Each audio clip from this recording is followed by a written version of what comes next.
La Sociedad Dominica de Medios de Comunicación, Sodomco, presenta A Pensar Más con Rosa María Palacios. Y bienvenidos, muy buenos días amigos y bienvenidos.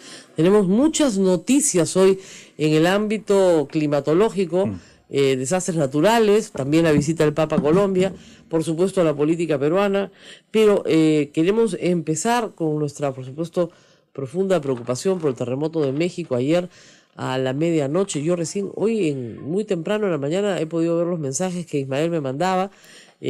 Un terremoto de 8.0 es un terremoto de enorme magnitud. Se actualizó luego a 8.4 y quedó en 8.2. 8.2, porque se van afinando las cifras. Muchas personas me han preguntado algunas cosas sobre terremotos. Tengo que explicar rápidamente lo siguiente, para que todos lo recuerden, ¿ya?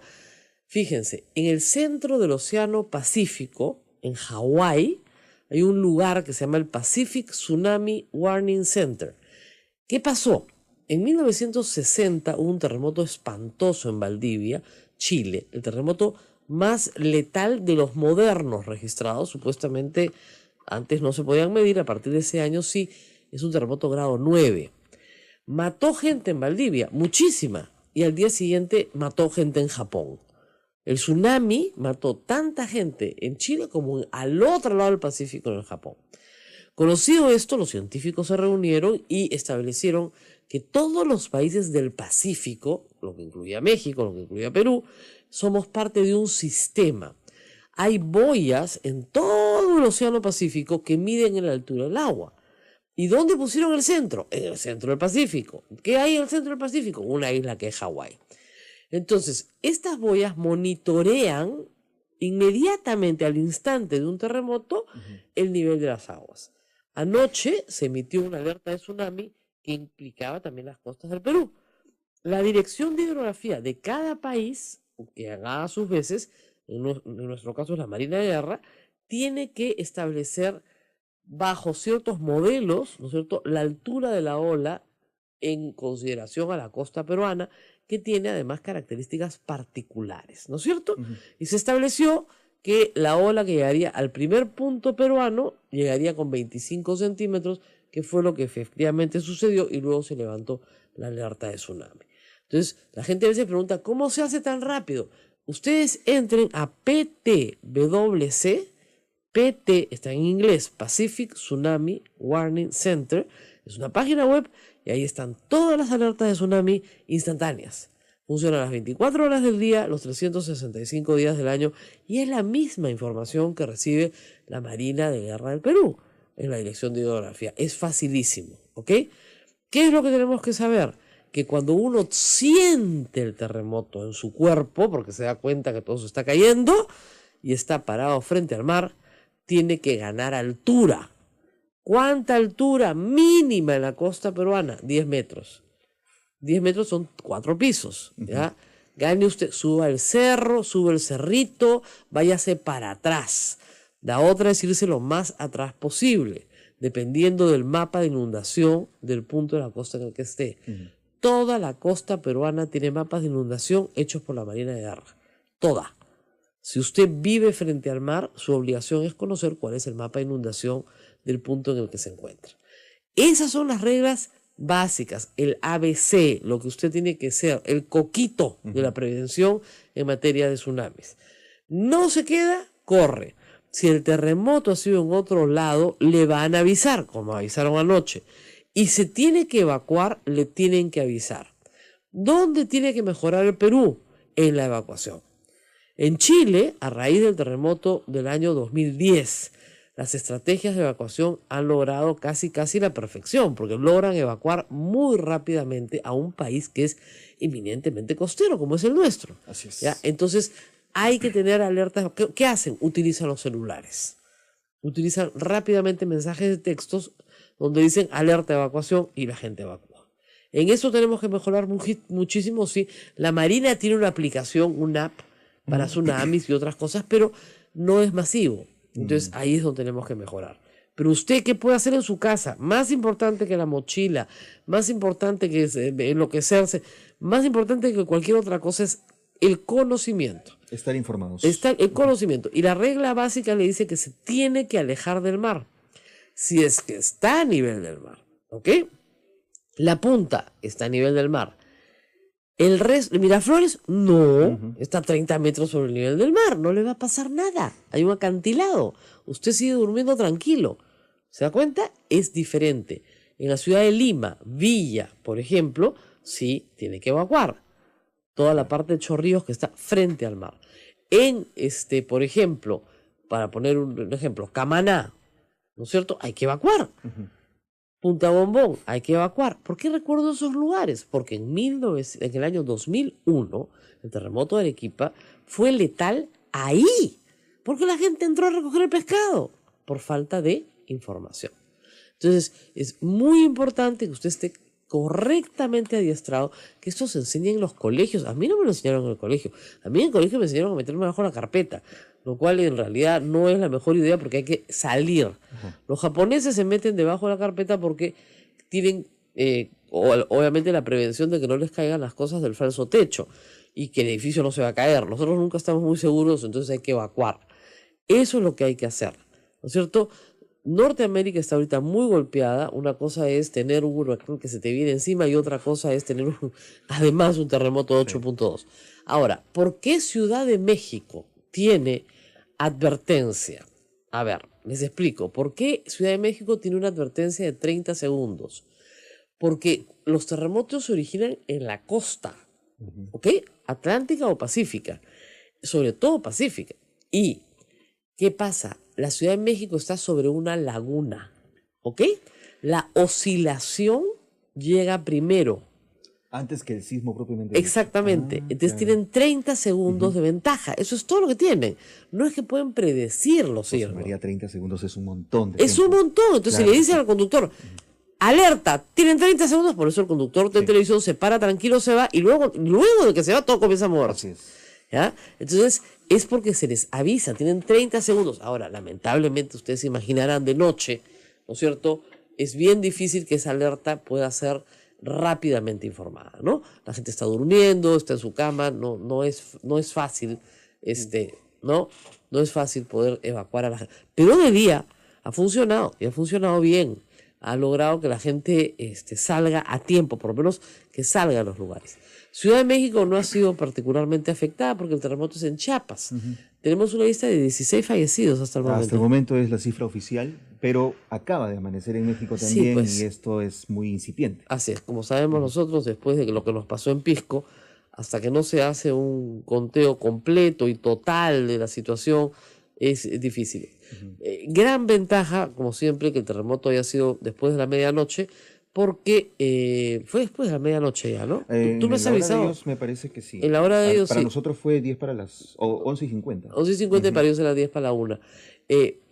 ¿Por qué? Porque no están los colegios, ni las universidades, Claro, ni ya, las todos fábricas, están en casa, ni las sí, oficinas. sí. La mayoría de la gente está en su casa, salvo los que tienen algunos trabajos especiales, ¿no? Rectificamos. La hora en México fue 10:49. Y nosotros, 11:49. 11:59, pero para nosotros era casi medianoche. Así Pero en todo caso, la mayoría de la gente está en sus casas.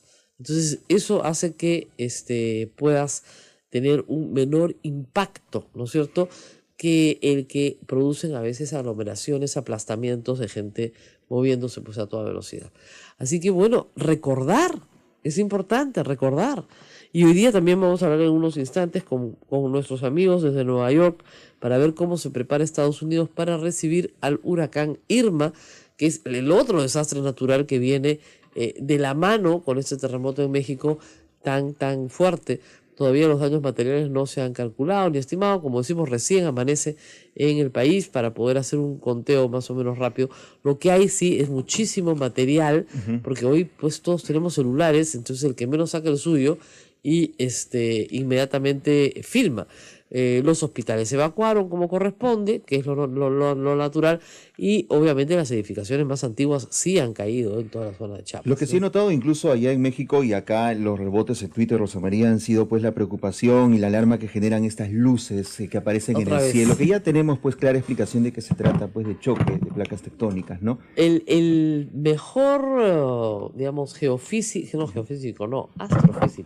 que les puede explicar toda esta historia es el ingeniero Jorgero, que también tiene un doctorado, de la Universidad Católica, que a raíz de estas luces desarrolla una teoría muy interesante sobre pulsos radioeléctricos que se activan en los terremotos, que se liberan, digamos, en los terremotos, pero que pueden ser el primer paso para predecir terremotos en un futuro. O sea, podríamos ver la eminencia de un terremoto. No. Literalmente. No se trata de eso. No lo ves. Pero da una señal de alerta.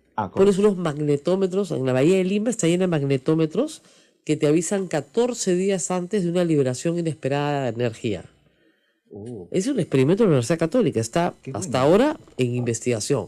Los geofísicos no le tienen mucha fe, pero los físicos están convencidos de que ahí hay un camino todavía por explorar, validar. Esto se ve, la ciencia, pues, como ustedes imaginarán, demora mucho en ser validada. Pero qué interesante, porque de probarse o de comprobarse esto tendría prácticamente el mismo nivel de prevención que un huracán.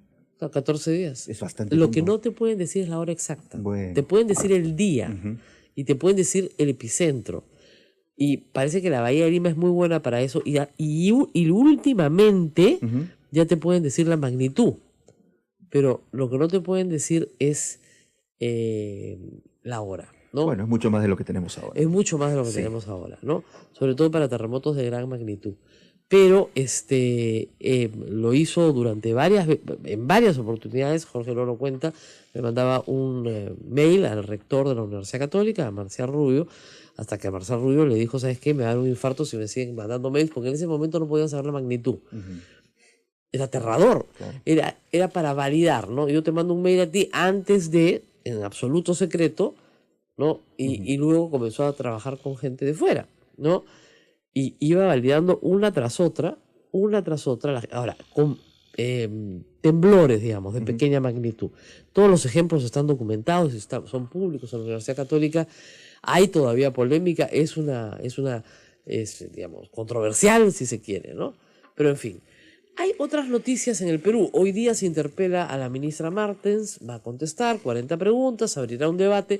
Ya anunció la izquierda, por lo menos la que representa Marisa Glave, el nuevo Perú, que la van a censurar más o menos de todas maneras, con lo cual parece ser que su suerte está echada, no hay mucho más que decir. El fujimorismo está en pie de guerra y está dispuesto a reescribir la historia a como dé lugar. Y de eso vamos a tener que hablar un ratito también. Miren, la historia la escriben los vencedores, es lo que te dice la guerra, ¿no es cierto? Bueno, entonces los fujimoristas han decidido que hoy, 17 años después de la caída de Alberto Fujimori, ellos son los vencedores y tienen que reescribir la historia. Y hay varios ejemplos de esto. Ayer ha sido ya un ejemplo ridículo, cambiarle el nombre a la Sala Mome por la Sala Defensores de la Democracia, sin pedirle permiso a nadie, por el solo mandato del señor Galarreta, es pues un acto de prepotencia, ¿no es cierto? El señor Mome murió hace 17 años. Yo trabajo en la República. Me parece lógico de que si era un congresista y que muere en el ejercicio de su mandato como congresista y que además tenía una posición crítica y firme contra el fujimorismo y que el fujimorismo lo insultó de las peores formas posibles, yo recibí en mis manos, manejando por el centro de Lima, el pasquín La República que mandaba a hacer Vladimiro Montesinos, ¿no es cierto? Una sala de conferencias, que es lo que es básicamente una sala pequeña de conferencias, donde estaba su retrato y una placa, ¿no es cierto? No puede ser tan ofensivo, ¿no? Y por supuesto los trolls fujimoristas ayer sacaron lo del túnel, y todo el mundo le sacó la portada del Comercio, donde también estaba el túnel, pues. Entonces tú dices, acá en realidad está pasando algo muy grave, ¿no es cierto? Están tratando de reescribir la historia. Misma situación en el Museo de la Memoria con Salvador de Solar. Piden a un grupo de artistas que elaboren una carpeta de dibujos, ¿no es cierto?, sobre lo que pasó en 1992. Algunos artistas excedieron el encargo y efectivamente ampliaron el ámbito de su preocupación a años posteriores. Pero eso no invalida pues el trabajo, ¿no es cierto? No, votaron al director, porque según nuestro ministro de Cultura, era sesgada la muestra. Pero, o sea, si hay un golpe de Estado en 1992, eso es un hecho histórico, eso no es un sesgo. O sea, Si atrapan a Abimael Guzmán en 1992, si Tarata vuela en 1992, eso es un sesgo. Las esterilizaciones forzadas no fueron en 1992, es verdad, fueron en 1996, 97, pero el golpe de Estado, ¿no es cierto?, comienza a abrir las posibilidades de que se puedan hacer cosas que no debían hacerse. Entonces hay varias lecturas ahí, pero eso hay que dejárselo pues al público, que tiene que por último salir molesto, rebelarse, decir no puede ser, esto no pasó, sí pasó, pero no puedes tratar de reescribir la historia. Y otro que está tratando de reescribir la historia, por supuesto, es Alan García, con grandes aciertos, pobrecito. Ayer el presidente de la República dijo algo que es la pura verdad: la plata no llega sola, como no llegan los goles solos, como no llega nada solo en la vida, porque hay que trabajar duro para ganarlo. Entonces, cuando le preguntaron ¿a qué presidente se refiere? Alan dijo sí, nada más, no lo estaba fastidiando. ¿Qué hizo Alan García? Se portó como un estadista, dijo yo nunca dije esa frase, es un invento de Jaime Bailey. No. Comenzó a insultar a Pedro Pablo Kuczynski, a decirle que su jefe, o sea, Alejandro Toledo, ya iba a hablar y que tenía miedo. O sea, el señor está actuando en espejo. Porque el problema es que los testaferros de García también pueden hablar. Están toditos en el Urigancho. Entonces él cree que todos son iguales. Y publica, ya eso es el colmo del acto fallido, un documento del Banco de Crédito del Perú que ha circulado cualquier cantidad de una transferencia de un dinero que le pertenece al señor por un honorario, el señor Kuczynski, de Gran Caimán. ¿Dónde le puso la plata Siragusa a el señor Alan García? En Gran Caimán. Es una plaza que él conoce. Hablando de Gran Caimán, ¿no es cierto? ¿Dónde le puso la plata Siragusa? ¿Dónde le puso la plata? ¿A qué cuenta? A una cuenta de Sanati, donde Sanati confiesa después que de esa cuenta más de $2 millones eran de Alan García. Estamos hablando del año 90, de $2 millones de esa época. ¿No es cierto? Entonces, no puedes volverte así de loco. Discúlpenme, ¿no? Ya, es como leer los tweets de Karina Beteta, ¿no? Que con unos libritos, o sea, un desprecio por la literatura, por los libros, por la historia. Es una cosa espantosa. Pero en fin, así estamos. Aquí parece que va a pasar un huracán. No, mentira. Políticamente hablando. Políticamente hablando. Pero el presidente, por supuesto, ya le dieron permiso para viajar. Dicho sea de paso, han aparecido trend topics en Twitter, tendencias en Lima, que son bien fuertes contra la visita papal. Pero bien fuertes, y esos no son ni ateos, ni agnósticos, ni católicos, no. Ni gente desencantada del catolicismo, no.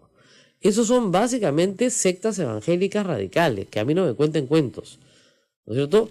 Memes del Papa, presentándolo como un hombre rico, que se le chorrea la plata por todas partes, que viene a quitarle la plata a los pobres. ¿Ya? Eso lo he leído ayer. Decía, ¿qué les pasa? Entonces, mucho cuidado, mucha atención. Esa tendencia ya desapareció, pero anoche estaba, ¿no es cierto? Así es. Bueno, acá como le pongo pues, machito en el Twitter, ¿no? Ahora, si Alan García es tan machito en el Twitter, ¿por qué no denuncia al presidente de la República en el Congreso? Es su prerrogativa, además tiene una bancada. Que presente una acusación constitucional que diga que el señor Kuczynski es corrupto, pues. O sea, sí es tan machito en el Twitter, ¿no?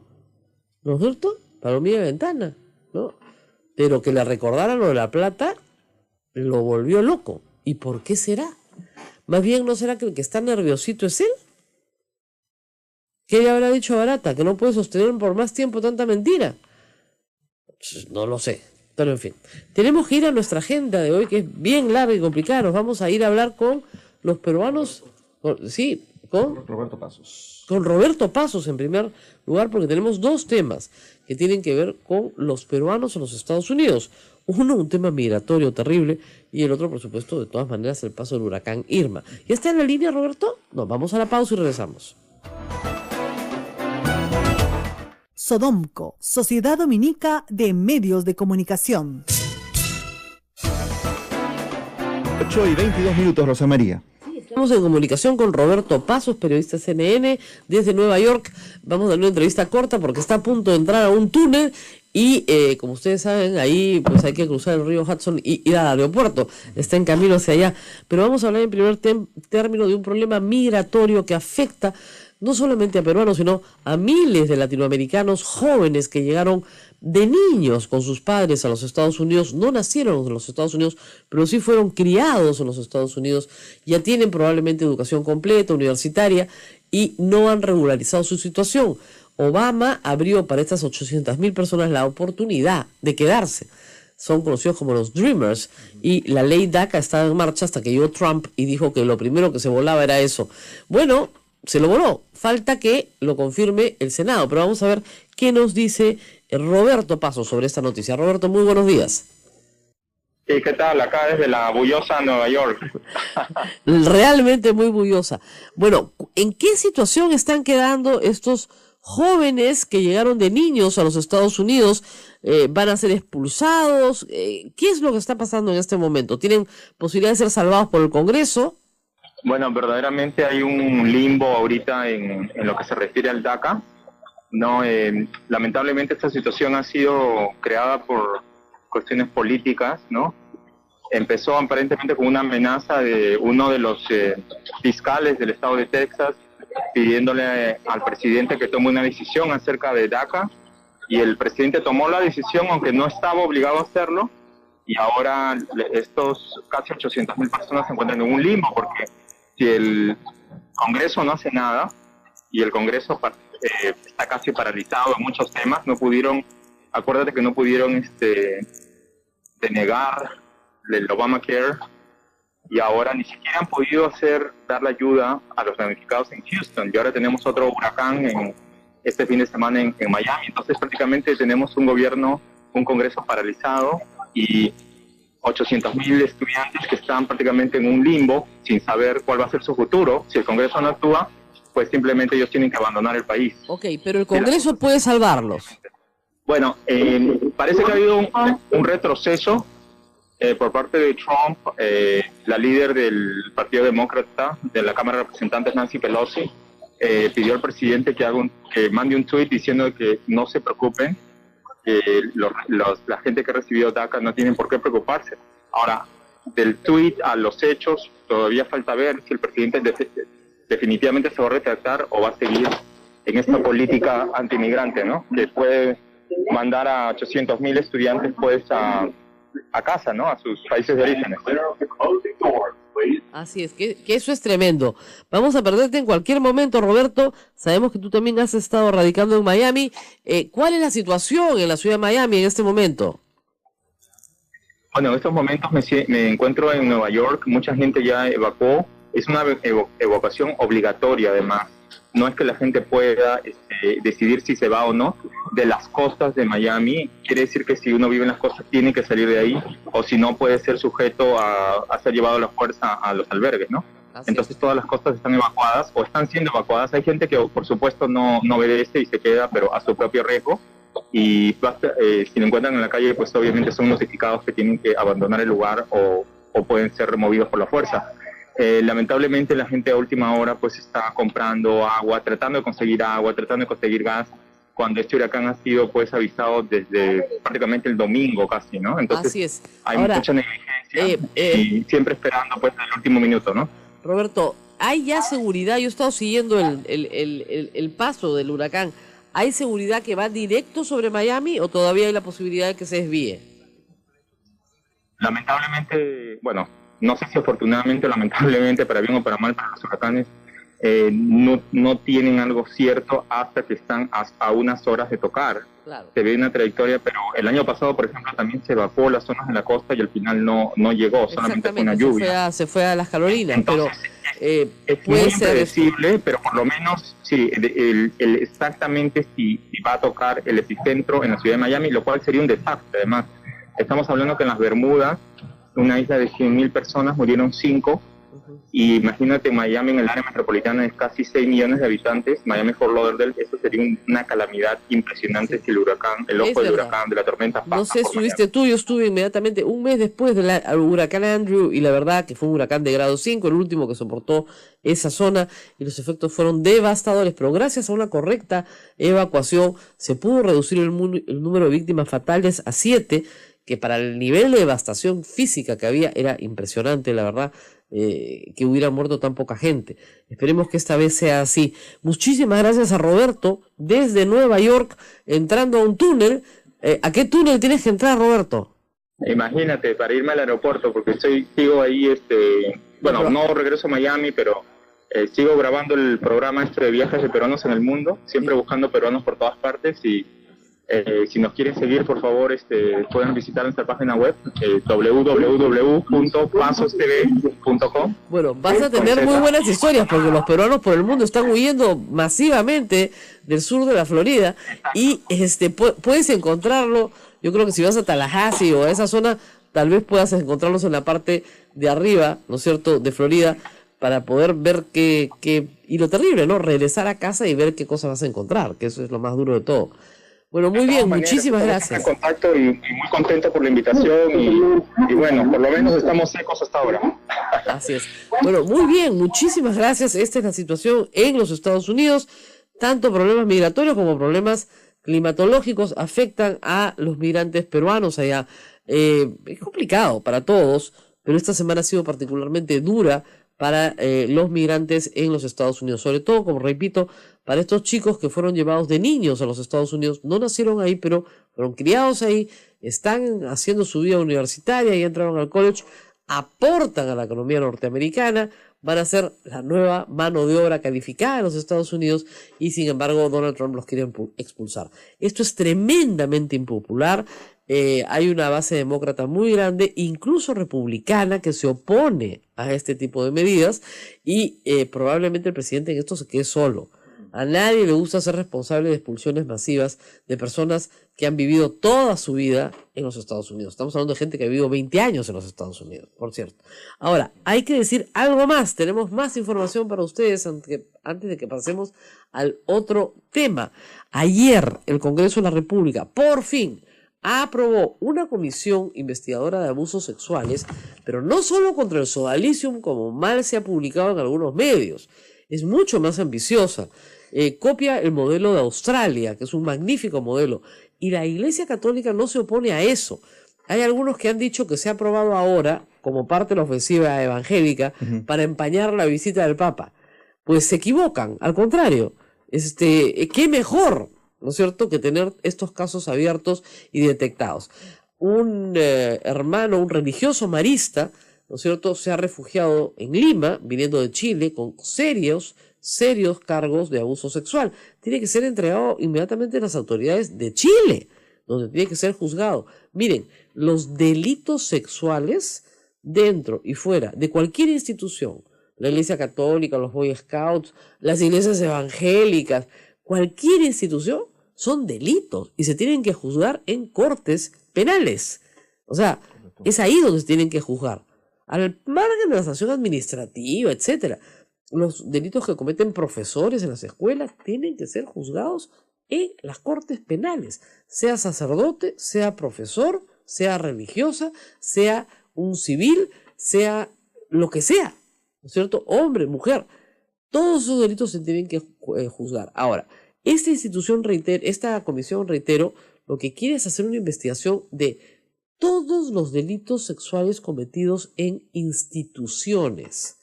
¿Por qué? Porque ahí no se trata solamente de, el ámbito familiar, sino que institucionalmente se protege o se apaña o se encubre o se esconde al pedófilo.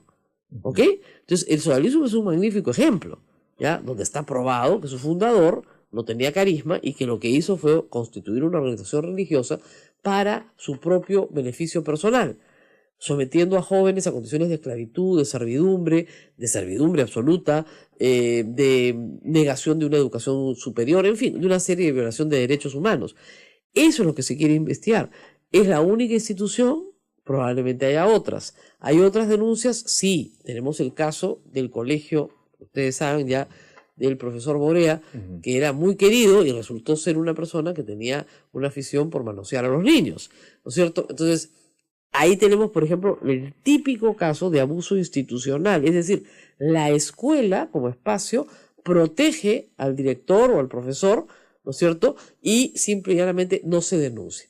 Pues lo que quiere esta comisión es airear estos temas, y me parece muy bien que se haga los que votaron por unanimidad, incluidos los pastores evangélicos, creyendo que le hacían daño a la iglesia, se equivocan, se equivocan. La luz nunca le ha hecho daño a nadie, al contrario, la luz, la verdad, la transparencia, lo que ilumina la razón, eso es lo que tiene que estar por delante. Y si hay casos de severos delitos, estamos hablando de delitos, o sea, no estamos hablando de cualquier cosita, estamos hablando de violaciones de niños y de jóvenes, adolescentes, etc. Bueno, eso tiene que saberse, tiene que estudiarse y tiene que establecerse cuáles son las pautas, que es lo que va a hacer la comisión, para que eso no suceda. ¿Qué controles tiene que haber institucionales? En cualquier institución, miren, reitero, hasta los Boy Scouts, cualquier institución donde haya niños y adultos que los tienen a su cargo, sea, ¿no es cierto?, un albergue del INAVIF, ¿no es cierto?, tienen que tener un control mixto, externo y una supervisión constante, porque estos lamentablemente abusos han quedado impunes durante siglos en el Perú, y esa es la razón por la cual arrastramos tantos problemas de salud mental, tantas cosas no resueltas en los hogares. Algunas vienen, repito, de las instituciones y otras vienen de, por supuesto, el hogar. Estamos luchando para que en el hogar no pase esto, pero también tenemos que luchar para que la persona de respeto, entre comillas, entre en la institución no abuse de su posición. Ojo, hay que decir también que este tipo de abuso sexual institucional se presenta entre los institutos armados y policiales. Claro que sí. Sí. ¿Ya? Y ahí también yo creo que la comisión tiene que entrar, porque es un abuso institucionalizado. Prohibido, sí, más perseguido tal vez, pero también institucionalizado. Entonces hay que trabajar en todos los abusos que tengan que ver con una institución que tiene poder religioso, poder militar, poder fáctico de cualquier manera, el poder de la escuela y las víctimas que tienen que contar sus historias. O sea que creo que puede ser un trabajo muy interesante y gracias al Congreso por aprobarlo, reculada completa del Fujimorismo, porque seguramente el socialismo será el primer caso, pero no el único caso. Vámonos a la pausa y regresamos.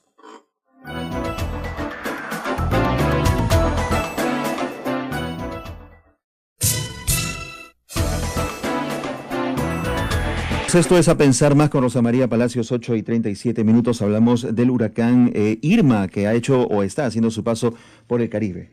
Sí, y efectivamente, bueno, ustedes saben que Radio Dominicas hay en todas partes, gracias a Dios, y en República Dominicana también estamos en comunicación con el... tengo que ponerme el audífono. Estamos en comunicación con el padre Miguel Ángel Gullón, él es director de Radio Seibo en Radio Dominicana. Y en República Dominicana. El huracán Irma ha pasado muy cerca a ellos, queremos saber cómo están. Iba directo hacia Turks and Caicos, que es un poquito más arriba, pero vamos a ver qué nos dice el padre. Muy buenos días, padre Miguel Ángel. Muy buenos días, Rosa María. Buenos días al director Javier Abanto, a todos los frailes y todas las emisoras, las 7 emisoras dominicas en Perú que coordina Sodonco. Gracias por su solidaridad y apoyo. Bueno, queríamos saber cómo están pasando la situación. ¿Ya terminó de pasar la tormenta? Sí, gracias a Dios ya la tormenta Huracán 5 y porque no había 7, porque sí. El huracán en categoría 5 son 250 kilómetros por hora y estaba pasando a casi 300 kilómetros por hora, o sea que hubiera sido categoría 7.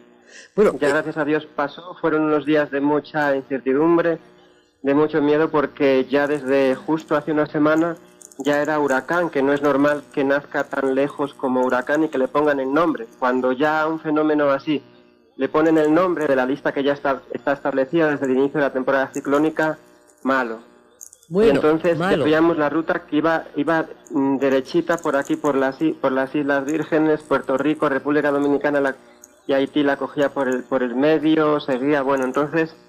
ha habido mucha preparación de todos los organismos, de la Defensa Civil, de la Gobernación, de la Cruz Roja y luego todos los medios de comunicación como Radio Seibo y la Unión de Emisoras Católicas, que es la que estamos afiliados, para compartir todas las informaciones, compartir todos los consejos que había que dar a la población, dónde están los refugios, qué hacer en caso de que llegara. Y bueno, pues hasta 2 días antes, de verdad que era una oración, un clamor de todas las personas, de todas las iglesias, de de todo el mundo. Y la noche del miércoles al jueves, ahí fue muy difícil la noche, mucho viento muy fuerte, lluvia muy fuerte. Ya las personas, se logró con la defensa civil y el ejército que dejaran sus casas, porque muchas personas no querían abandonar sus casas, porque se da el caso de que cuando se deja una casa, pues siempre aparecen personas que se quieren aprovechar. Entonces, al final lograron dejar las casas, estar en refugio. Radio Seibo fue refugio, acogida de varias familias. Padre Miguel Ángel, entiendo que desde los videos del satélite, el ojo del huracán ha pasado un poquito al norte de República Dominicana ayer, entonces eso los ha, digamos, favorecido un poco, pero aún así, ¿cuál es el nivel de daño en este momento en República Dominicana? Sí, el ojo del huracán tenía previsto pasar más cerquita, pero cuando ya pasó por Puerto Rico, teníamos la esperanza. Y bueno, le cuento algo anecdótico. En la mañana del miércoles, cuando ya empezaban a sentirse las primeras brisas, los primeros vientos fuertes y el agua fuerte, en un momento salió el arco iris, un arco iris precioso. Digo, bueno, esto es un símbolo de esperanza y que no va a pasar nada. Y bueno, de hecho así fue. El ojo del huracán, el huracán que tenía una extensión grandísima y que afecta cuando el ojo está a 75 kilómetros, todo lo que está a 75 kilómetros del ojo, todo lo destruye. Entonces, en el paso del Canal de la Mona, entre Puerto Rico y República Dominicana, hay muchos vientos muy fuertes que tiran para el norte. Exacto. Entonces lograron subir un poco, y aquí en la provincia del Seibo, donde estamos, afectó, pero sobre todo donde más afectó fue en la zona de Samaná, Las Terrenas, Nagua, Puerto Plata. Allá se metió el mar y destruyó muchas casas que estaban al lado del mar. Pero bueno, gracias a Dios en República Dominicana no estamos lamentando ninguna persona fallecida, herida ni fallecida. Por Haití pasó, sabemos que se inundó Cabo Haitiano, pero no tenemos reporte de nada. Y por Cuba, que está pasando ahora, está cruzando todo Cuba. Allá siempre están muy bien organizados de hace días, y ahora pues estamos orando para que se debilite. Ya se ha debilitado a categoría 4, está a 150 kilómetros por hora. Esperamos que se debilite más, porque el pánico que hay ahora en la península de la Florida y todo, bueno, aunque ya tienen más medios, las cargas son mejores, claro, pero bueno, pedimos... Padre Miguel Ángel, ¿y ustedes qué hicieron? ¿Se fueron a un refugio también? Sí, Radio Seibo siempre es refugio, es una casa bien, entonces ha habido varias familias aquí acogidas, todavía están aquí acogidas. Ah, dentro de la misma radio tienen un refugio. Bueno, las instalaciones de la radio, lo que no es cabina, claro, todo, aunque fuera la cabina también, pero hay dependencias, porque en esta casa, el edificio de la radio también es la casa donde vive la comunidad de los frailes. Claro, entonces, ¿y cuánta gente han acogido, padre, en estos días?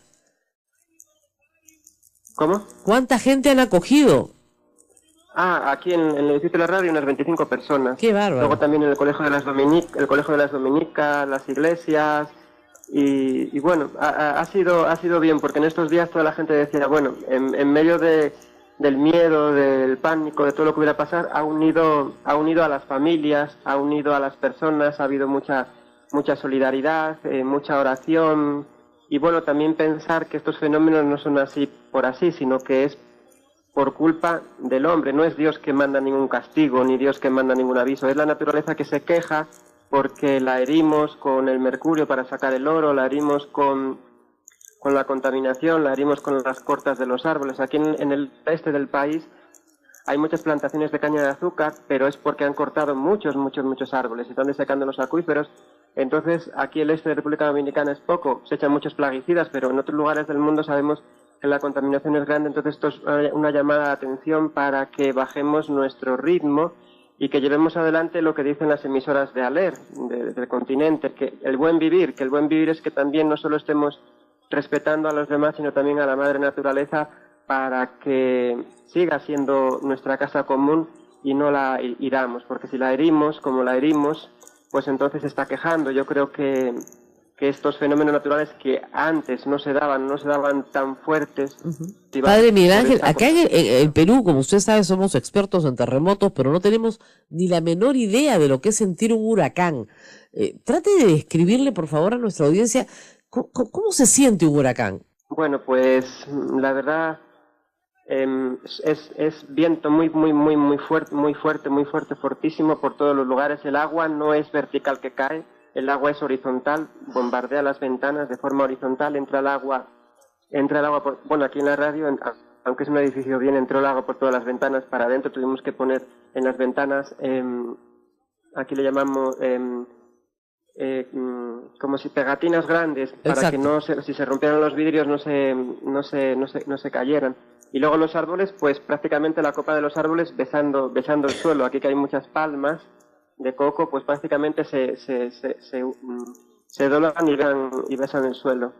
El más fuerte fue el George en el año 98, y ahí no dejó nada, ni árboles ni techos de casas, y pensábamos que aquí puede ocurrir lo mismo, porque el George en el año 98 fue en categoría 3, este venía en categoría no 5, 7, porque es 250 kilómetros el 5, pero venía a 300, entonces era como ya no había categoría 7. Ahora, en los daños a las casas, en los daños a los edificios públicos, privados, etcétera, ¿ha habido un gran daño? ¿Va a tener que someterse, digamos, la ciudad a una gran reconstrucción? En la zona norte, como les decía, la zona norte del país, que es Samaná, sobre todo las Terrenas y Nagua. Nagua es una provincia llamada así Nagua, cuyo significado en lengua taína de los originarios de la isla significaba tierra de agua. Y siempre que llueve ahí se inunda. Bueno, pues ahora sí, el mar entró y destruyó muchas casas de las que estaban a orillas del mar. Lo mismo en Puerto Plata. Sí, en construcciones sencillas. Entonces por eso tenemos tanto miedo, porque cuando pasó el Irma por Barbuda, por Saint Martin, ahí es que dejó todo desolado. Pero aquí, bueno, pues gracias a Dios, y ahora estábamos comentando en la radio, porque la programación de anteayer, de ayer, de hoy, es especial con el equipo de comunicadores, no solo de Radio Seibo, sino que Radio Seibo fue emisora matriz, ha sido emisora matriz de otras radios que hay aquí, de televisiones, y los comunicadores todos pasaban por aquí por Radio Seibo para comunicar, como corresponsales también que salían afuera. Y gracias a Dios, pues no tuvimos que lamentar, Gracias a Dios. nada. Por eso damos gracias a Dios, porque se desvió, y pedimos que se siga desviando para que no haga daños en la Florida. Y que Katia, que está entrando en México, y que José, que viene por ahí detrás, aunque con un rumbo que va a pasar por las Islas Vírgenes, pero ya antes de Puerto Rico se desvía ya a la derecha y entra en el océano. Así es, qué semana, padre, qué semana. Bueno, muchísimas gracias al padre Miguel Ángel Gullón, director de la Radio Seibo, de Radio Dominicana en República Dominicana. Más dominicano no se puede ser. Le agradecemos muchísimo a esas 25 personas que han refugiado, por supuesto, también. Qué bueno que saber que se puede dar una mano aún en situaciones muy, muy complejas. Gracias por estar con nosotros esta mañana, y a todos los peruanos en el exterior, pues tranquilidad y obedecer, como siempre, las órdenes que se nos dan. Evacuar cuando hay que evacuar, y guardarse donde hay que guardarse. Las órdenes de evacuación para Florida en este momento son gigantescas. Hay una cantidad impresionante de gente desplazándose. Tengo los mapas acá de evacuación. Es decir, todo el condado de Miami-Dade, desde Homestead hasta Fort Lauderdale arriba, Pompano Beach, está toditito con orden de evacuación. Son muchísimas, es una zona muy grande. Todos los Cayos, todo el condado de Monroe, todo el condado de Miami-Dade, parte de Broward, que es enorme también, donde viven miles de peruanos, o sea, que tienen que entrar hacia la tierra adentro, inland, o sea, es como si usted viviera en la costa de Lima, ¿no es cierto? Y le dicen, váyase a Chosica. A Chosica, claro, una cosa, por ejemplo, ¿no? Sí. Es así de la distancia que hay que recorrer. Lo que pasa es que esto es todo plano y pantanoso, pero el huracán puede pasar por toda esta área y puede generar una enorme destrucción. Vamos a la pausa y volvemos.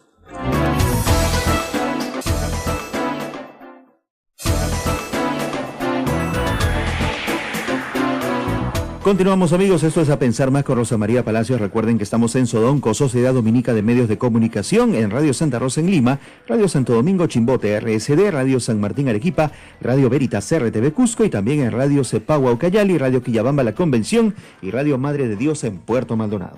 Bueno, y efectivamente ahora vamos a tratar de entrar en comunicación con Colombia también para hablar de la visita del Papa. El Papa está en una ciudad que se llama Villavicencio, desde donde vamos a tener una pequeña comunicación.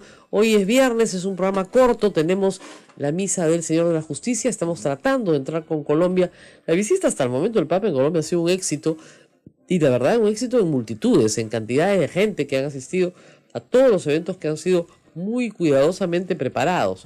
Y yo creo que esperemos que cuando venga el Papa al Perú, pues tengamos también una conducta impecable y que todo lo que estamos viendo ahorita de bulla, ¿no es cierto?, pues desaparezca, porque le guste o no a las minorías religiosas, los católicos somos mayoría en el Perú, y si viene el líder espiritual de mi religión, yo tengo todo el derecho de ir a verlo.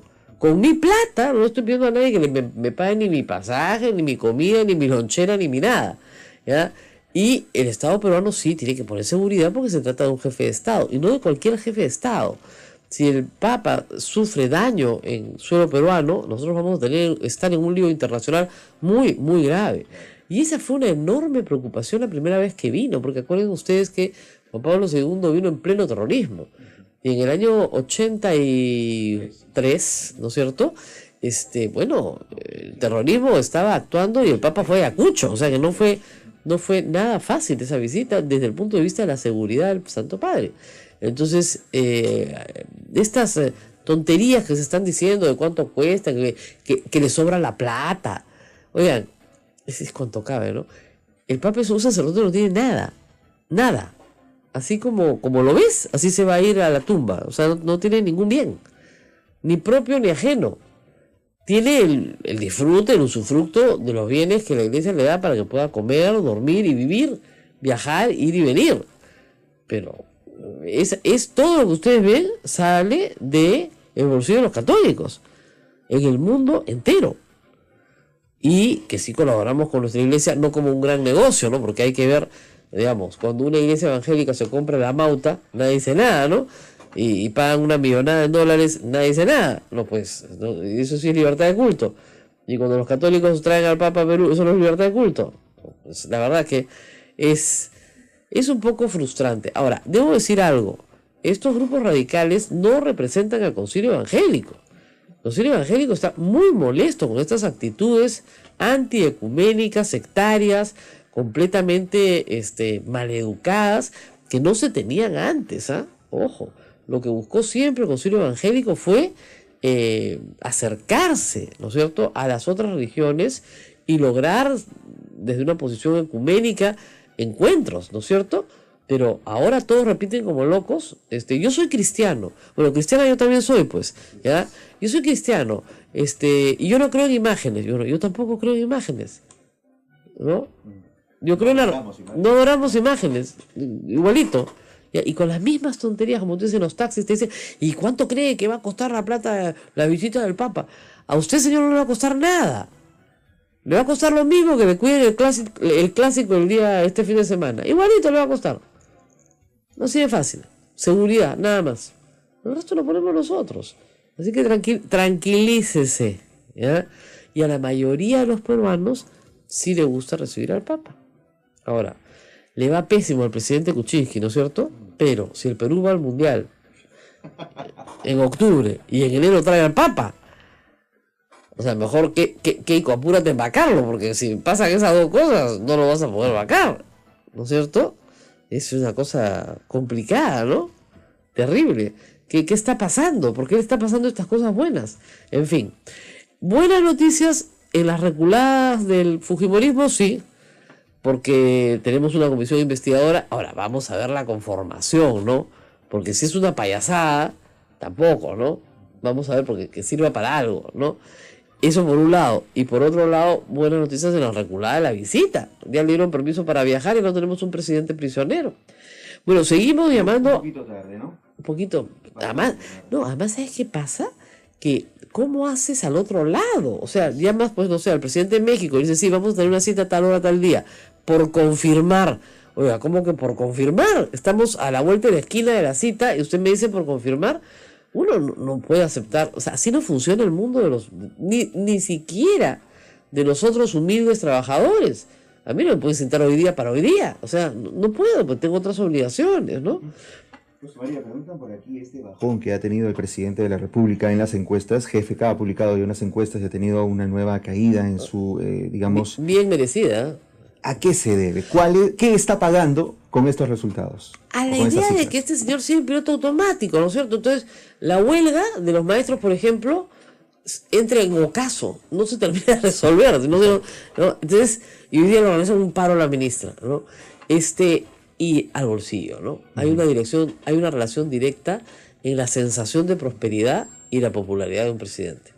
Si tú ves que tu bolsillo no mejora y escogiste al presidente economista, con el primer ministro economista, con el equipo de economistas. Y también no tiene una nota muy buena, ¿eh? Claro, para tener una mejor economía y tú ves que en tu bolsillo no está entrando la plata que tú esperas, entonces hay una gran frustración. Ya, tú podrías decir eso, ya, eso yo lo aguanto, pero entonces es un hombre que va a emprender grandes reformas, pero no las vemos. Y nuevamente tenemos otros problemas que distraen, además de la interpelación. La ministra la censura seguramente la próxima semana. No, el lunes sale Maritza Garrido Leca, luego de 25 años de condena. Ahora, yo sí quiero decir algo que creo que vale la pena decir, que me lo hizo ver Juan de la Puente y se lo agradezco mucho. También sale Marta Huatay. Marta Huatay era directora de la Asociación de Abogados Democráticos, brazo legal, un organismo generado de Sendero Luminoso, que después se radicaliza y entra ya a la base militar.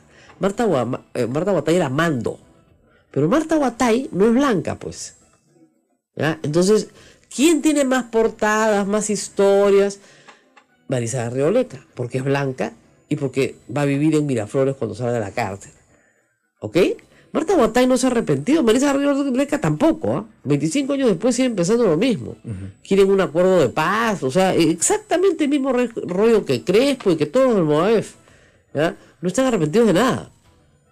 Pero la atención mediática sobre por los patrones racistas que tenemos los periodistas y el morbo del público, que también es racista, hace que no nos centremos en personas que tienen exactamente, digamos, las mismas características o peores.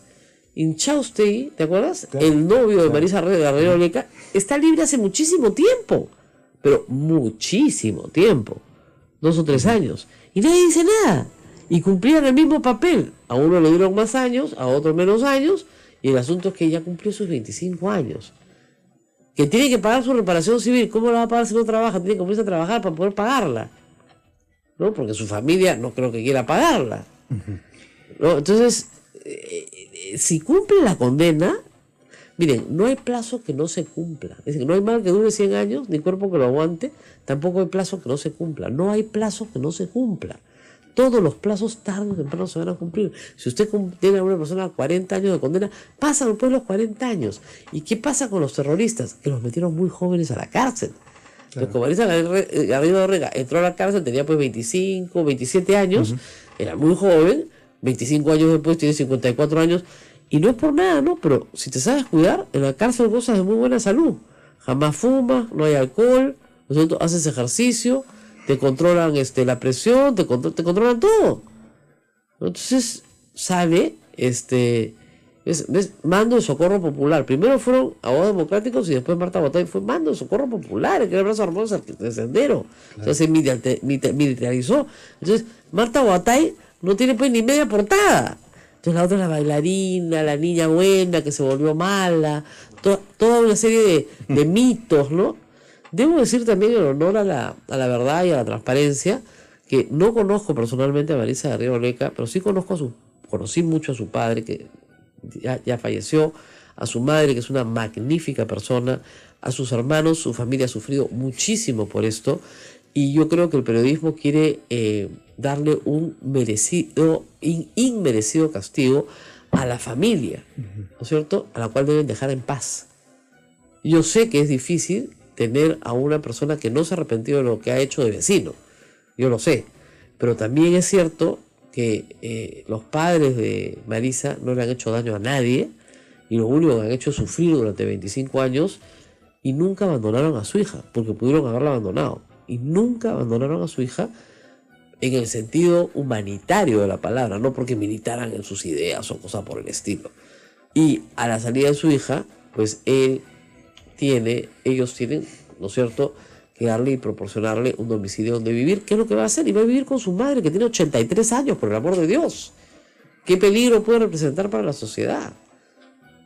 Su madre ninguno. Entonces que la dejen en paz. Que dejen en paz a su familia, que no le ha hecho daño a nadie y que lo único que ha hecho es tratar de acompañar, bueno, y no ha podido cambiar el pensamiento de su hija. Lo que opina mucha gente afuera son un peligro latente, Es posible, de hecho, es posible. Uh-huh. Pero parece que a Real Lega le ha pasado muy mal, no pudo ver a su padre morir, no pudo ir al entierro de su padre, en fin. O sea, la gente que se da presa a 25 años pierde parte de su vida, y bien perdida, dicho sea de paso. Porque bien es parte del castigo. Exactamente, es un castigo merecido. Sí. Pero ya terminó el castigo. Pues ese es el tema. ¿Cuánto más del castigo podemos hacer? Bueno, nos vamos porque es tardísimo. Vamos a misa. Todos a la misa del Señor de la Justicia. Ahorita enlazamos y, por supuesto, nos reencontramos el día lunes. Es viernes. Buen fin de semana y a estar informados siempre. Cuídense. Sí, demasiada información hoy día. Nos vemos mañana. No, el lunes. Hasta aquí. A pensar más con Rosa María Palacios. Este programa fue producido por la Sociedad Dominica de Medios de Comunicación, Sodomco. Bueno, en estos momentos me encuentro en Nueva York, mucha gente ya evacuó, es una evacuación obligatoria además. No es que la gente pueda decidir si se va o no de las costas de Miami. Quiere decir que si uno vive en las costas tiene que salir de ahí, o si no puede ser sujeto a ser llevado a la fuerza a los albergues, ¿no? Entonces todas las costas están evacuadas o están siendo evacuadas. Hay gente que por supuesto no obedece y se queda, pero a su propio riesgo. Y basta, si lo encuentran en la calle, pues obviamente son notificados que tienen que abandonar el lugar o pueden ser removidos por la fuerza. Lamentablemente la gente a última hora pues está comprando agua, tratando de conseguir gas, cuando este huracán ha sido pues avisado desde prácticamente el domingo casi, ¿no? Entonces así es. Hay mucha negligencia y siempre esperando pues el último minuto, ¿no? Roberto, ¿hay ya seguridad? Yo he estado siguiendo el paso del huracán. ¿Hay seguridad que va directo sobre Miami o todavía hay la posibilidad de que se desvíe? Lamentablemente, bueno, no sé si afortunadamente o lamentablemente, para bien o para mal, para los huracanes, no tienen algo cierto hasta que están a unas horas de tocar. Claro. Se ve una trayectoria, pero el año pasado, por ejemplo, también se evacuó las zonas de la costa y al final no llegó, solamente fue una lluvia. Se fue a las Carolinas. Entonces, pero es muy impredecible, pero por lo menos sí, exactamente si va a tocar el epicentro en la ciudad de Miami, lo cual sería un desastre. Además, estamos hablando que en las Bermudas, una isla de 100.000 personas, murieron 5. Y imagínate, Miami, en el área metropolitana, es casi 6 millones de habitantes. Miami-Fort Lauderdale, eso sería una calamidad impresionante si el ojo del huracán, de la tormenta pasa. No sé, estuviste tú, yo estuve inmediatamente un mes después del huracán Andrew, y la verdad que fue un huracán de grado 5, el último que soportó esa zona, y los efectos fueron devastadores, pero gracias a una correcta evacuación se pudo reducir el número de víctimas fatales a 7, que para el nivel de devastación física que había era impresionante, la verdad. Que hubiera muerto tan poca gente. Esperemos que esta vez sea así. Muchísimas gracias a Roberto desde Nueva York, entrando a un túnel. ¿A qué túnel tienes que entrar, Roberto? Imagínate, para irme al aeropuerto, porque sigo ahí, bueno, no regreso a Miami, pero sigo grabando el programa de viajes de peruanos en el mundo, siempre buscando peruanos por todas partes, y si nos quieren seguir, por favor, pueden visitar nuestra página web, www.pasostv.com. Bueno, vas a tener muy buenas historias, porque los peruanos por el mundo están huyendo masivamente del sur de la Florida, y puedes encontrarlo. Yo creo que si vas a Tallahassee o a esa zona, tal vez puedas encontrarlos en la parte de arriba, ¿no es cierto?, de Florida, para poder ver y lo terrible, ¿no?, regresar a casa y ver qué cosas vas a encontrar, que eso es lo más duro de todo. Bueno, muy bien, muchísimas gracias. En contacto y muy contento por la invitación y bueno, por lo menos estamos secos hasta ahora. Así es. Bueno, muy bien, muchísimas gracias. Esta es la situación en los Estados Unidos. Tanto problemas migratorios como problemas climatológicos afectan a los migrantes peruanos allá. Es complicado para todos, pero esta semana ha sido particularmente dura para los migrantes en los Estados Unidos, sobre todo, como repito, para estos chicos que fueron llevados de niños a los Estados Unidos. No nacieron ahí, pero fueron criados ahí, están haciendo su vida universitaria y entraron al college. aportan a la economía norteamericana, van a ser la nueva mano de obra calificada en los Estados Unidos y sin embargo Donald Trump los quiere expulsar. Esto es tremendamente impopular. Hay una base demócrata muy grande, incluso republicana, que se opone a este tipo de medidas y probablemente el presidente en esto se quede solo. A nadie le gusta ser responsable de expulsiones masivas de personas que han vivido toda su vida en los Estados Unidos. Estamos hablando de gente que ha vivido 20 años en los Estados Unidos, por cierto. Ahora, hay que decir algo más. Tenemos más información para ustedes antes de que pasemos al otro tema. Ayer, el Congreso de la República, por fin, aprobó una comisión investigadora de abusos sexuales, pero no solo contra el sodalicium, como mal se ha publicado en algunos medios. Es mucho más ambiciosa. Copia el modelo de Australia, que es un magnífico modelo, y la Iglesia Católica no se opone a eso. Hay algunos que han dicho que se ha aprobado ahora, como parte de la ofensiva evangélica, para empañar la visita del Papa. Pues se equivocan, al contrario. ¿Qué mejor, ¿no es cierto?, que tener estos casos abiertos y detectados? Un hermano, un religioso marista, ¿no es cierto?, se ha refugiado en Lima, viniendo de Chile, con serios cargos de abuso sexual. Tiene que ser entregado inmediatamente a las autoridades de Chile, donde tiene que ser juzgado. Miren, los delitos sexuales dentro y fuera de cualquier institución, la Iglesia Católica, los Boy Scouts, las iglesias evangélicas, cualquier institución, son delitos y se tienen que juzgar en cortes penales. O sea, es ahí donde se tienen que juzgar. Al margen de la sanción administrativa, etcétera. Los delitos que cometen profesores en las escuelas tienen que ser juzgados en las cortes penales, sea sacerdote, sea profesor, sea religiosa, sea un civil, sea lo que sea, ¿no es cierto? Hombre, mujer, todos esos delitos se tienen que juzgar. Ahora, esta comisión, reitero, lo que quiere es hacer una investigación de todos los delitos sexuales cometidos en instituciones. ¿Por qué? Porque ahí no se trata solamente de, el ámbito familiar, sino que institucionalmente se protege o se apaña o se encubre o se esconde al pedófilo. ¿Ok? Entonces, el sodalicium es un magnífico ejemplo, ¿ya? Donde está probado que su fundador no tenía carisma y que lo que hizo fue constituir una organización religiosa para su propio beneficio personal, sometiendo a jóvenes a condiciones de esclavitud, de servidumbre absoluta, de negación de una educación superior, en fin, de una serie de violación de derechos humanos. Eso es lo que se quiere investigar. ¿Es la única institución? Probablemente haya otras. ¿Hay otras denuncias? Sí. Tenemos el caso del colegio, ustedes saben ya, del profesor Borea, que era muy querido y resultó ser una persona que tenía una afición por manosear a los niños, ¿no es cierto? Entonces, ahí tenemos, por ejemplo, el típico caso de abuso institucional, es decir, la escuela como espacio protege al director o al profesor, ¿no es cierto? Y simple y llanamente no se denuncia.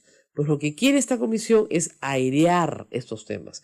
Y me parece muy bien que se haga. Los que votaron por unanimidad, incluidos los pastores evangélicos, creyendo que le hacían daño a la iglesia, se equivocan. La luz nunca le ha hecho daño a nadie. Al contrario, la luz, la verdad, la transparencia, lo que ilumina la razón, eso es lo que tiene que estar por delante. Y si hay casos de severos delitos, estamos hablando de delitos, o sea, no estamos hablando de cualquier cosita, ¿ah? Estamos hablando de violaciones de niños y de jóvenes, adolescentes, etcétera. Bueno, eso tiene que saberse, tiene que estudiarse. La Sociedad Dominica de Medios de Comunicación, Sodomco, presenta A Pensar Más con Rosa María Palacios. Bienvenidos, muy buenos días amigos y bienvenidos. Tenemos muchas noticias hoy en el ámbito climatológico. Desastres naturales, también la visita del Papa a Colombia, por supuesto la política peruana, pero queremos empezar con nuestra, por supuesto, profunda preocupación por el terremoto de México ayer a la medianoche. Yo recién, hoy muy temprano en la mañana, he podido ver los mensajes que Ismael me mandaba, un terremoto de 4.0 es un terremoto de enorme magnitud. Se actualizó luego a 8.4 y quedó en 8.2. 8.2, porque sí, se van afinando las cifras. Muchas personas me han preguntado algunas cosas sobre terremotos. Tengo que explicar rápidamente lo siguiente, para que todos lo recuerden, ¿ya? Fíjense, en el centro del Océano Pacífico, en Hawái, hay un lugar que se llama el Pacific Tsunami Warning Center. ¿Qué pasó?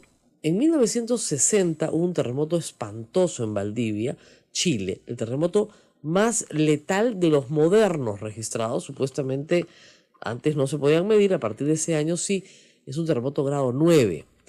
Mató gente en Valdivia, muchísima, y al día siguiente mató gente en Japón. El tsunami mató tanta gente en Chile como al otro lado del Pacífico, en el Japón. Conocido esto, los científicos se reunieron y establecieron que todos los países del Pacífico, lo que incluía México, lo que incluía Perú, somos parte de un sistema. Hay boyas en todo el Océano Pacífico que miden la altura del agua. ¿Y dónde pusieron el centro? En el centro del Pacífico. ¿Qué hay en el centro del Pacífico? Una isla que es Hawái. Entonces, estas boyas monitorean inmediatamente, al instante de un terremoto, el nivel de las aguas. Anoche se emitió una alerta de tsunami que implicaba también las costas del Perú.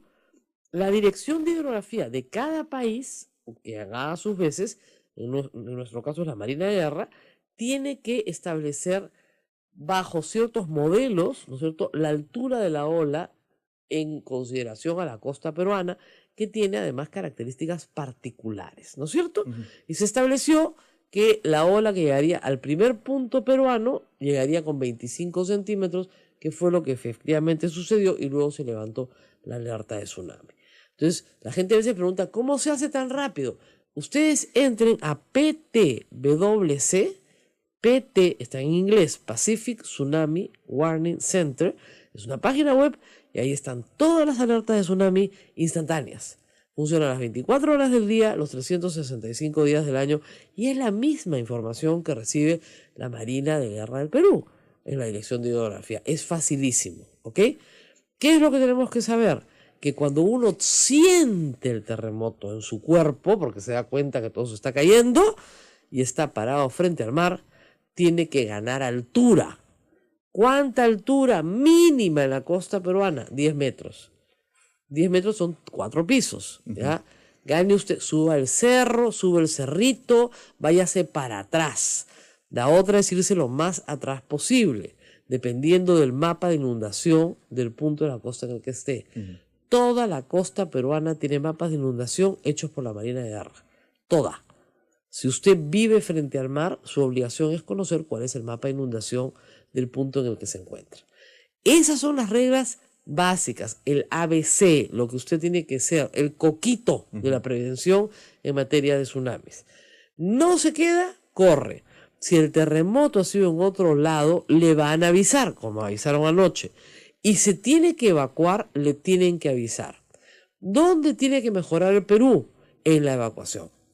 En Chile, a raíz del terremoto del año 2010, las estrategias de evacuación han logrado casi la perfección, porque logran evacuar muy rápidamente a un país que es eminentemente costero, como es el nuestro. Así es. ¿Ya? Entonces, hay que tener alertas. ¿Qué hacen? Utilizan los celulares. Utilizan rápidamente mensajes de textos donde dicen alerta de evacuación y la gente evacúa. En eso tenemos que mejorar muchísimo, sí. La Marina tiene una aplicación, una app para tsunamis y otras cosas, pero no es masivo. Entonces ahí es donde tenemos que mejorar. Pero usted, ¿qué puede hacer en su casa? Más importante que la mochila, más importante que enloquecerse, más importante que cualquier otra cosa es el conocimiento. Estar informados. El conocimiento. Y la regla básica le dice que se tiene que alejar del mar. Si es que está a nivel del mar, ¿ok? La punta está a nivel del mar.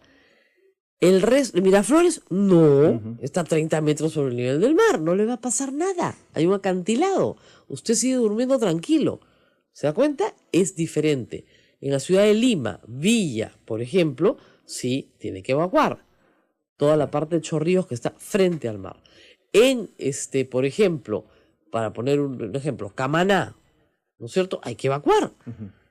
Punta Bombón, hay que evacuar. ¿Por qué recuerdo esos lugares? Porque en el año 2001, el terremoto de Arequipa fue letal ahí, porque la gente entró a recoger el pescado por falta de información. Entonces, es muy importante que usted esté correctamente adiestrado, que esto se enseñe en los colegios. A mí no me lo enseñaron en el colegio. A mí en el colegio me enseñaron a meterme bajo la carpeta, lo cual en realidad no es la mejor idea porque hay que salir. Los japoneses se meten debajo de la carpeta porque tienen, obviamente, la prevención de que no les caigan las cosas del falso techo y que el edificio no se va a caer. Nosotros nunca estamos muy seguros, entonces hay que evacuar. Eso es lo que hay que hacer, ¿no es cierto? Norteamérica está ahorita muy golpeada. Una cosa es tener un huracán que se te viene encima y otra cosa es tener además un terremoto 8.2. Ahora, ¿por qué Ciudad de México tiene advertencia? A ver, les explico. ¿Por qué Ciudad de México tiene una advertencia de 30 segundos? Porque los terremotos se originan en la costa, ¿ok? Atlántica o Pacífica, sobre todo Pacífica. ¿Y qué pasa? La Ciudad de México está sobre una laguna, ¿ok? La oscilación llega primero. Antes que el sismo propiamente. Exactamente. Entonces tienen 30 segundos de ventaja. Eso es todo lo que tienen. No es que pueden predecir los sismos. María, 30 segundos es un montón de tiempo. Es un montón. Entonces, si le dicen al conductor, alerta, tienen 30 segundos, por eso el conductor de televisión se para tranquilo, se va, y luego de que se va, todo comienza a moverse. Así es. ¿Ya? Entonces, es porque se les avisa, tienen 30 segundos. Ahora, lamentablemente, ustedes se imaginarán de noche, ¿no es cierto? Es bien difícil que esa alerta pueda ser rápidamente informada, ¿no? La gente está durmiendo, está en su cama, no es fácil, ¿no? No es fácil poder evacuar a la gente. Tiene que establecerse cuáles son las pautas, que eso es lo que va a hacer la comisión, para que eso no suceda. ¿Qué controles tiene que haber institucionales?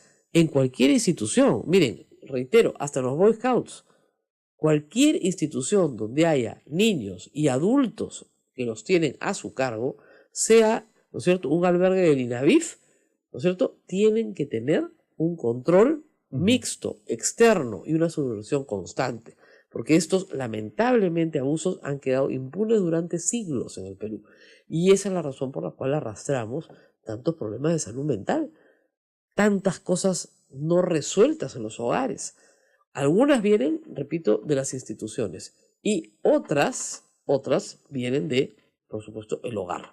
Estamos luchando para que en el hogar no pase esto, pero también tenemos que luchar para que la persona de respeto, entre comillas, entre en la institución no abuse de su posición. Ojo, hay que decir también que este tipo de abuso sexual institucional se presenta entre los institutos armados y policiales. Claro que sí.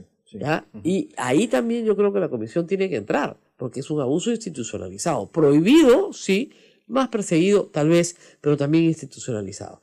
Entonces hay que trabajar en todos los abusos que tengan que ver con una institución que tiene poder religioso, poder militar, poder fáctico de cualquier manera, el poder de la escuela y las víctimas que tienen que contar sus historias. O sea que creo que puede ser un trabajo muy interesante.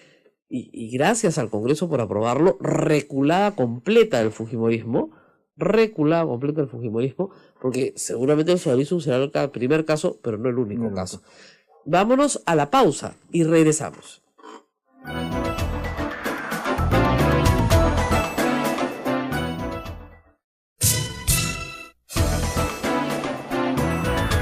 Esto es A Pensar Más con Rosa María Palacios, 8:37. Hablamos del huracán Irma, que ha hecho o está haciendo su paso por el Caribe. Sí, y efectivamente, bueno, ustedes saben que radios dominicas hay en todas partes, gracias a Dios, y en República Dominicana también estamos en comunicación con tengo que ponerme el audífono. Estamos en comunicación con el padre Miguel Ángel Gullón. Él es director de Radio Seibo en Radio Dominicana. Y en República Dominicana. El huracán Irma ha pasado muy cerca a ellos, queremos saber cómo están. Iba directo hacia Turk and Caicos, que es un poquito más arriba, pero vamos a ver qué nos dice el padre. Muy buenos días, padre Miguel Ángel. Muy buenos días, Rosa María. Buenos días al director Javier Abanto, a todos los frailes y todas las emisoras, las 7 emisoras dominicas en Perú que coordina Sodonco. Gracias por su solidaridad y apoyo. Bueno, queríamos saber cómo están pasando la situación. ¿Ya terminó de pasar la tormenta? Sí, gracias a Dios ya la tormenta Huracán 5 y porque no había 7, porque el huracán en categoría 5 son 250 kilómetros por hora y estaba pasando a casi 300 kilómetros por hora, o sea que hubiera sido categoría 7.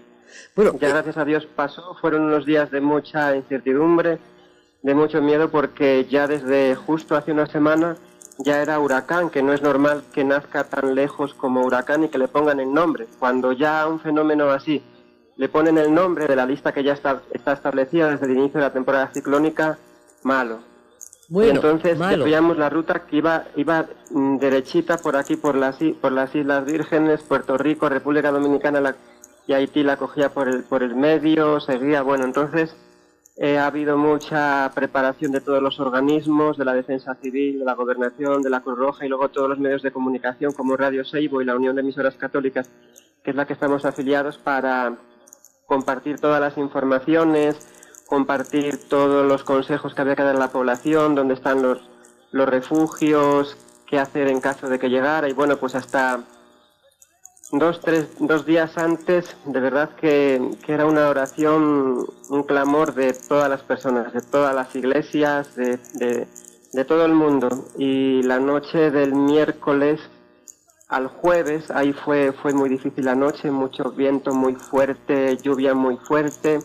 Ya las personas, se logró con la Defensa Civil y el Ejército que dejaran sus casas, porque muchas personas no querían abandonar sus casas, porque se da el caso de que cuando se deja una casa, pues siempre aparecen personas que se quieren aprovechar. Entonces, al final lograron dejar las casas, estar en refugio. Radio Seibo fue refugio, acogida de varias familias. Padre Miguel Ángel, entiendo que desde los videos del satélite, el ojo del huracán ha pasado un poquito al norte de República Dominicana ayer. Entonces, eso los ha, digamos, favorecido un poco.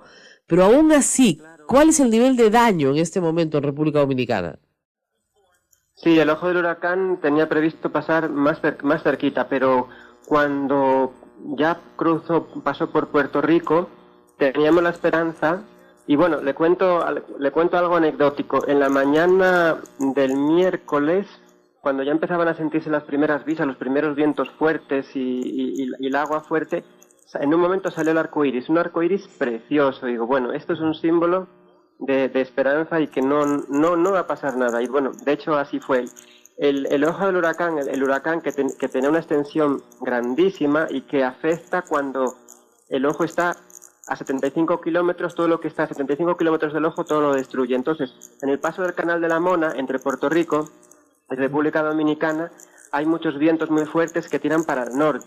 Exacto. Entonces lograron subir un poco, y aquí en la provincia del Seibo, donde estamos, afectó, pero sobre todo donde más afectó fue en la zona de Samaná, Las Terrenas, Nagua, Puerto Plata. Allá se metió el mar y destruyó muchas casas que estaban al lado del mar.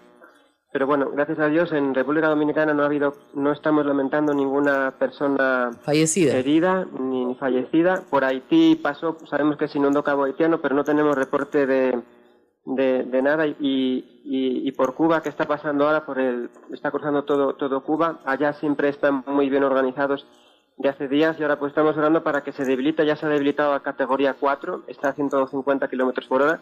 Esperamos que se debilite más, porque el pánico que hay ahora en la península de la Florida y todo, bueno, aunque ya tienen más medios, las cargas son mejores, claro, pero bueno, pedimos... Padre Miguel Ángel, ¿y ustedes qué hicieron? ¿Se fueron a un refugio también? Sí, Radio Seibo siempre es refugio, es una casa bien, entonces ha habido varias familias aquí acogidas, todavía están aquí acogidas. ¿Dentro de la misma radio tienen un refugio? Bueno, las instalaciones de la radio, lo que no es cabina, claro, todo, aunque fuera la cabina también, pero hay dependencias, porque en esta casa, el edificio de la radio también es la casa donde vive la comunidad de los frailes. Claro, entonces, ¿y cuánta gente han acogido? ¿No es cierto? Comienza a abrir las posibilidades de que se puedan hacer cosas que no debían hacerse. Entonces hay varias lecturas ahí, pero eso hay que dejárselo pues al público, que tiene que por último salir molesto, rebelarse, decir no puede ser, esto no pasó, sí pasó. Pero no puedes tratar de reescribir la historia. Y otro que está tratando de reescribir la historia, por supuesto, es Alan García, con gran desacierto, pobrecito. Ayer el presidente de la República dijo algo que es la pura verdad. La plata no llega sola, como no llegan los goles solos, como no llega nada solo en la vida porque hay que trabajar duro para ganarlo. Entonces cuando le preguntaron ¿a qué presidente se refiere? Alan dijo sí, nada más, no lo estaba fastidiando. ¿Qué hizo Alan García? Se portó como un estadista, dijo yo nunca dije esa frase, es un invento Jaime Bailey. No. Comenzó a insultar a Pedro Pablo Kuczynski, a decirle que su jefe, o sea, Alejandro Toledo, ya iba a hablar y que tenía miedo. O sea, el señor está actuando en espejo. Porque el problema es que los testaferros de García también pueden hablar. Están toditos en Lurigancho. Entonces él cree que todos son iguales.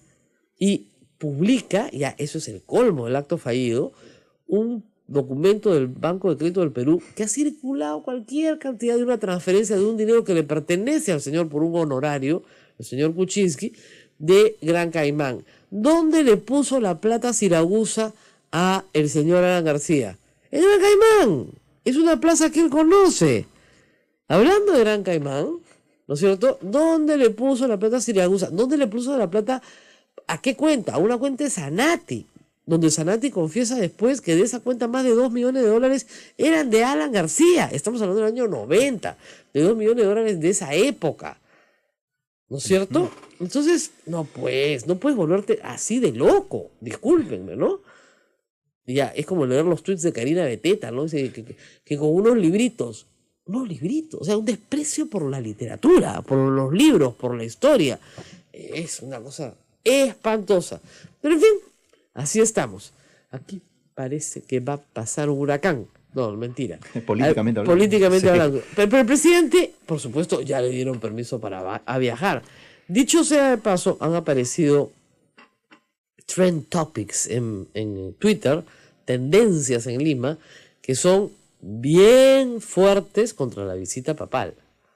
Pero bien fuertes, y esos no son ni ateos, ni agnósticos, ni católicos, no. Ni gente desencantada del catolicismo, no. Esos son básicamente sectas evangélicas radicales, que a mí no me cuenten cuentos, ¿no es cierto?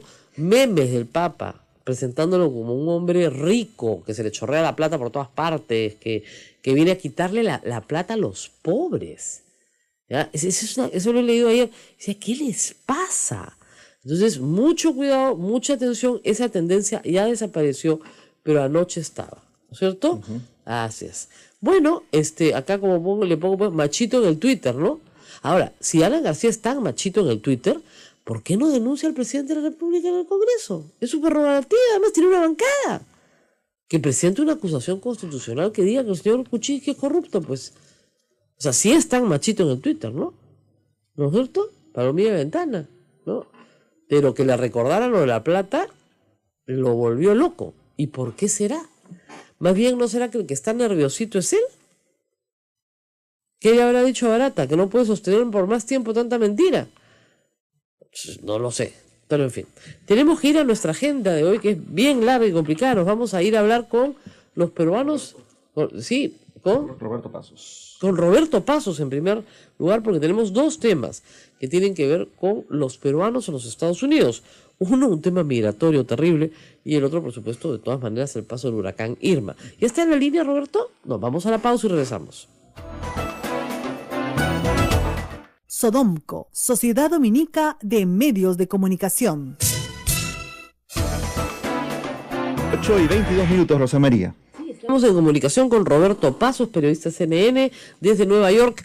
Vamos a dar una entrevista corta porque está a punto de entrar a un túnel y como ustedes saben, ahí pues hay que cruzar el río Hudson y ir al aeropuerto. Está en camino hacia allá. Pero vamos a hablar en primer término de un problema migratorio que afecta no solamente a peruanos, sino a miles de latinoamericanos jóvenes que llegaron de niños con sus padres a los Estados Unidos, no nacieron en los Estados Unidos, pero sí fueron criados en los Estados Unidos, ya tienen probablemente educación completa, universitaria, y no han regularizado su situación. Obama abrió para estas 800.000 personas la oportunidad de quedarse. Son conocidos como los Dreamers, y la ley DACA estaba en marcha hasta que llegó Trump y dijo que lo primero que se volaba era eso. Bueno, se lo voló, falta que lo confirme el Senado, pero vamos a ver qué nos dice Roberto Pasos sobre esta noticia. Roberto, muy buenos días. Sí, ¿qué tal? Acá desde la bullosa Nueva York. Realmente muy bullosa. Bueno, ¿en qué situación están quedando estos jóvenes que llegaron de niños a los Estados Unidos? ¿Van a ser expulsados? ¿Qué es lo que está pasando en este momento? ¿Tienen posibilidad de ser salvados por el Congreso? Bueno, verdaderamente hay un limbo ahorita en lo que se refiere al DACA. No, lamentablemente esta situación ha sido creada por cuestiones políticas, ¿no?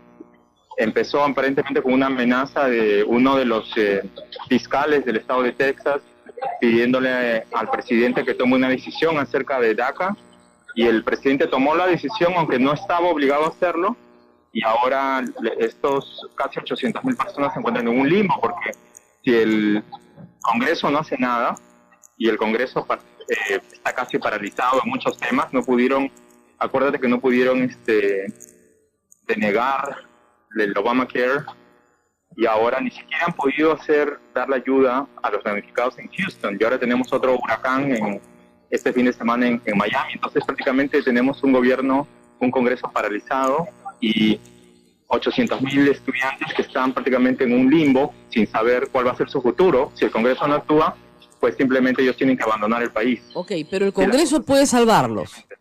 Bueno, parece que ha habido un retroceso por parte de Trump. La líder del Partido Demócrata de la Cámara de Representantes, Nancy Pelosi, pidió al presidente que mande un tuit diciendo que no se preocupen, que la gente que ha recibido DACA no tienen por qué preocuparse. Ahora, del tuit a los hechos, todavía falta ver si el presidente definitivamente se va a retractar o va a seguir en esta política antimigrante, ¿no? Que puede mandar a 800,000 estudiantes pues a casa, ¿no? A sus países de origen. Así es, que eso es tremendo. Vamos a perderte en cualquier momento, Roberto. Sabemos que tú también has estado radicando en Miami. ¿Cuál es la situación en la ciudad de Miami en este momento? Pero de día ha funcionado, y ha funcionado bien. Ha logrado que la gente salga a tiempo, por lo menos que salga a los lugares. Ciudad de México no ha sido particularmente afectada porque el terremoto es en Chiapas. Tenemos una lista de 16 fallecidos hasta el momento. Hasta el momento es la cifra oficial, pero acaba de amanecer en México también, sí, pues, y esto es muy incipiente. Así es, como sabemos nosotros, después de lo que nos pasó en Pisco, hasta que no se hace un conteo completo y total de la situación, es difícil. Gran ventaja, como siempre, que el terremoto haya sido después de la medianoche, porque fue después de la medianoche ya, ¿no? ¿Tú me has avisado? En la hora de ellos me parece que sí. En la hora de ellos para sí. nosotros fue 10 para las 11:50. 11:50 para ellos era 10 para la 1. ¿Por qué? Porque no están los colegios, ni las universidades, Claro, ni las fábricas, están en casa, ni las digamos, oficinas. sí. La mayoría de la gente está en su casa, salvo los que tienen algunos trabajos especiales, ¿no? Rectificamos. La hora en México fue 10:49. Y nosotros 11:49. 11:49, pero para nosotros era casi medianoche. Pero en todo caso, la mayoría de la gente está en sus casas. Entonces, eso hace que puedas tener un menor impacto, ¿no es cierto?, que el que producen a veces aglomeraciones, aplastamientos de gente moviéndose pues a toda velocidad. Así que bueno, recordar, es importante recordar.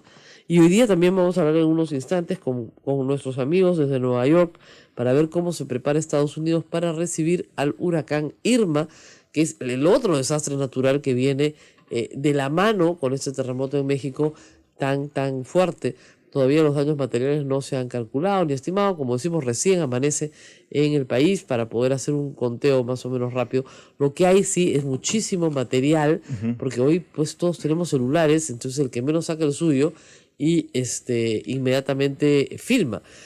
Los hospitales se evacuaron como corresponde, que es lo natural, y obviamente las edificaciones más antiguas sí han caído en toda la zona de Chiapas. Lo que sí he notado incluso allá en México y acá los rebotes en Twitter, Rosa María, han sido pues la preocupación y la alarma que generan estas luces que aparecen en el cielo, que ya tenemos pues clara explicación de que se trata pues de choque de placas tectónicas, ¿no? El mejor, digamos, astrofísico, que les puede explicar toda esta historia es el ingeniero Jorge Heró, que también tiene un doctorado, de la Universidad Católica, que a raíz de estas luces desarrolla una teoría muy interesante sobre pulsos radioeléctricos que se activan en los terremotos, que se liberan, digamos, en los terremotos, pero que pueden ser el primer paso para predecir terremotos en un futuro. O sea, podríamos ver la eminencia de un terremoto. No. Literalmente. No se trata de eso. No. No lo ves. Pero da una señal de alerta. Pones unos magnetómetros, en la Bahía de Lima está llena de magnetómetros que te avisan 14 días antes de una liberación inesperada de energía. Es un experimento de la Universidad Católica, está hasta ahora en investigación. Los geofísicos no le tienen mucha fe, pero los físicos están convencidos de que ahí hay un camino todavía por explorar, validar. Esto se ve, la ciencia, pues, como ustedes imaginarán, demora mucho en ser validada. Pero qué interesante, porque de probarse o de comprobarse esto tendría prácticamente el mismo nivel de prevención que un huracán. 14 días. Es bastante Lo tiempo. que no te pueden decir es la hora exacta. Bueno. Te pueden decir el día y te pueden decir el epicentro. Y parece que la Bahía de Lima es muy buena para eso. Y últimamente ya te pueden decir la magnitud.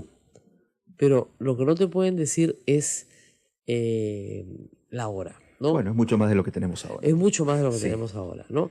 Sobre todo para terremotos de gran magnitud. Pero lo hizo en varias oportunidades. Jorge lo cuenta, me mandaba un mail al rector de la Universidad Católica, a Marcial Rubio, hasta que a Marcial Rubio le dijo, ¿sabes qué? Me va a dar un infarto si me siguen mandando mails, porque en ese momento no podían saber la magnitud. Era aterrador. Claro. Era para validar, ¿no? Yo te mando un mail a ti antes de, en absoluto secreto, ¿no? Y luego comenzó a trabajar con gente de fuera, ¿no? Y iba validando una tras otra, ahora, con temblores, digamos, de pequeña magnitud. Todos los ejemplos están documentados y son públicos en la Universidad Católica. Hay todavía polémica, es digamos, controversial si se quiere, ¿no? Pero en fin, hay otras noticias en el Perú. Hoy día se interpela a la ministra Martens, va a contestar 40 preguntas, abrirá un debate. Ya anunció la izquierda, por lo menos la que representa Marisa Glave, el nuevo Perú, que la van a censurar más o menos de todas maneras, con lo cual parece ser que su suerte está echada, no hay mucho más que decir. El fujimorismo está en pie de guerra y está dispuesto a reescribir la historia a como dé lugar. Y de eso vamos a tener que hablar un ratito también. Miren, la historia la escriben los vencedores, es lo que te dice la guerra, ¿no es cierto? Bueno, entonces los fujimoristas han decidido que hoy, 17 años de la caída de después de la caída de Alberto Fujimori, ellos son los vencedores y tienen que reescribir la historia. Y hay varios ejemplos de esto. Ayer ha sido ya un ejemplo ridículo, cambiarle el nombre a la Sala Mome por la Sala Defensores de la Democracia, sin pedirle permiso a nadie, por el solo mandato del señor Galarreta, es pues un acto de prepotencia, ¿no es cierto? El señor Mome murió hace 17 años. Yo trabajo en la República. Me parece lógico de que si era un congresista y que muere en el ejercicio de su mandato como congresista y que además tenía una posición crítica y firme contra el fujimorismo y que el fujimorismo lo insultó de las peores formas posibles, yo recibí en mis manos, manejando por el centro de Lima, el pasquín La República que mandaba a hacer Vladimiro Montesinos, ¿no es cierto? Una sala de conferencias, que es lo que es básicamente una sala pequeña de conferencias, donde estaba su retrato y una placa, ¿no es cierto? No puede ser tan ofensivo, ¿no?